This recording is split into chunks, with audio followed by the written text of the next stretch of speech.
Salut les fans de Playmobil, j'espère que vous allez bien. Aujourd'hui, on se retrouve pour une nouvelle vidéo où je vous présente des boîtes Playmobil Novelmore. Donc la première, c'est la tour d'attaque de Novelmore avec une catapulte au centre et des boucliers de protection de chaque côté. Et la deuxième, c'est le désert de Salaris avec l'attaque d'un mammouth. Donc voilà, une boîte que je trouve magnifique et qui porte évidemment la référence du film culte Le Seigneur des Anneaux. Donc voilà, j'ai terminé de construire la boîte. Donc d'abord, nous avons l'imposant squelette de mammouth avec ses os bien blancs. Sur la selle, nous avons un squelette vert armé jusqu'aux dents. Ensuite, nous avons les pattes du mammouth assez fines et ici la tête du mammouth, ainsi qu'un squelette bien armé avec du slime sur son corps. Il est assez original, mais je trouve qu'il a beaucoup trop de détails avec des couleurs qui ne vont pas vraiment ensemble. Je le trouve plutôt raté. Il a trop de fluo qui ressort, et donc c'est trop surnaturel. Et ensuite, le deuxième personnage est Gwen, différente des autres que l'on connaît. Elle a une tenue du désert, ainsi que quelques nouvelles armes. Mais on retrouve quand même l'esprit et la couleur de Novelmore. D'ailleurs, je vais vous présenter le second squelette. Donc il a un fouet, une mini arbalète et une belle couronne sur la tête, ainsi que quelques vêtements. Et enfin, voici le mammouth plus en détail, avec une chaîne qui permet de le contrôler, un immense tapis sur son dos avec la selle, et une espèce de trompe articulée qui permet au mammouth de se défendre lors des attaques, avec des lames qui ressortent de chaque côté. De plus, j'aime beaucoup ses défenses. Voilà.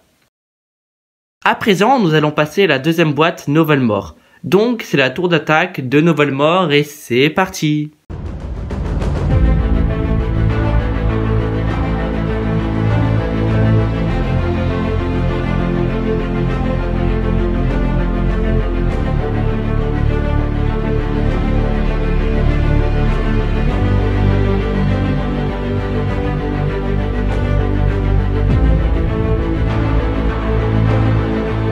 Et voilà, j'ai terminé de construire la belle tour d'attaque au trait de Novelmore. Donc d'abord, elle se déplace très bien grâce aux petits trous qui permettent de la faire avancer ou reculer.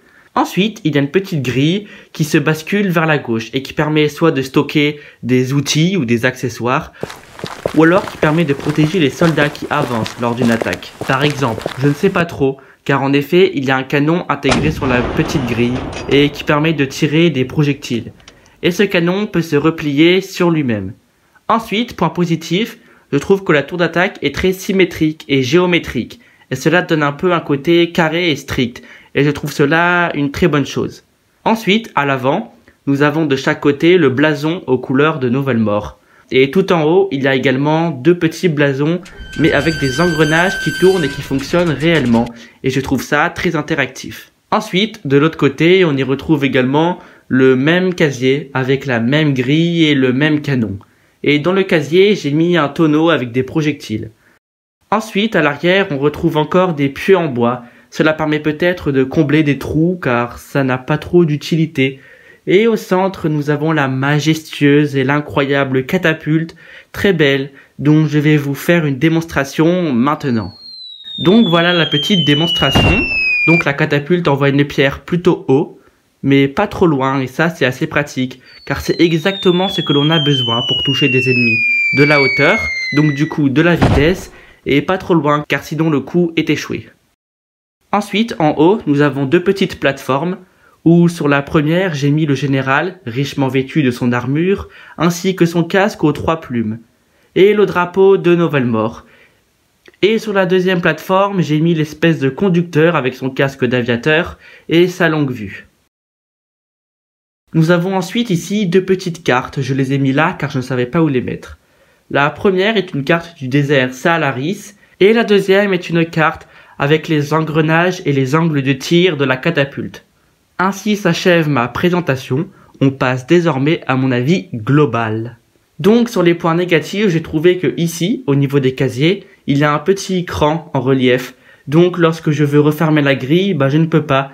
Car quand je mets un objet, il empêche la grille de se refermer. Donc c'est un petit défaut que je trouve assez embêtant. Enfin, le deuxième défaut, et le plus flagrant, c'est le fait que la tour d'attaque n'est pas vraiment très grande.